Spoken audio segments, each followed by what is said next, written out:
productive des céréales, du lin textile, lin fibre, des betteraves sucrières et du colza. Les enjeux de qualité sont très importants en ce qui concerne la fibre de lin.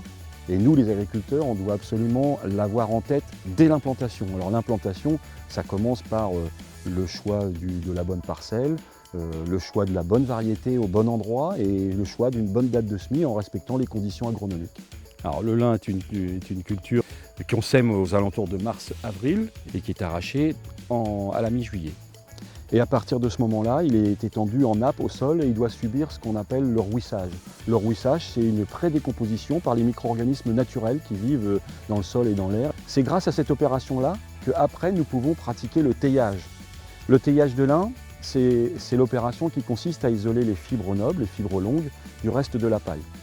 Pour pouvoir faire ça, il faut investir dans un outil industriel qui est un outil de première transformation. Nos aînés, à la fin des années 40, ont décidé de créer cette coopérative pour pouvoir détenir cet outil de teillage en commun, qui est vraiment quelque chose qui nous a été transmis, où on mutualise notre énergie, où on mutualise nos apports financiers, où on mutualise aussi toutes nos compétences et où aussi on peut aller vers la vente et organiser la mise en marché. On est dans une zone entre Caen et les Flandres qui produit à peu près 80-85% des fibres mondiales de lin. Le lin, pour moi, est une matière noble. On attribue le lin au textile, mais moi j'ai découvert que le lin est utilisé dans bien des domaines, notamment dans l'automobile, l'ameublement, des choses qu'on ne connaît pas forcément. Et ça a été une belle surprise de savoir que le lin pouvait se retrouver dans ce genre de produit. Donc mon travail consiste au tri du lin, c'est-à-dire que le lin arrive sur une barre qui passe devant moi et je dois trier tout ce qui est de mauvaise qualité, c'est-à-dire le lin jauni, le lin noirci.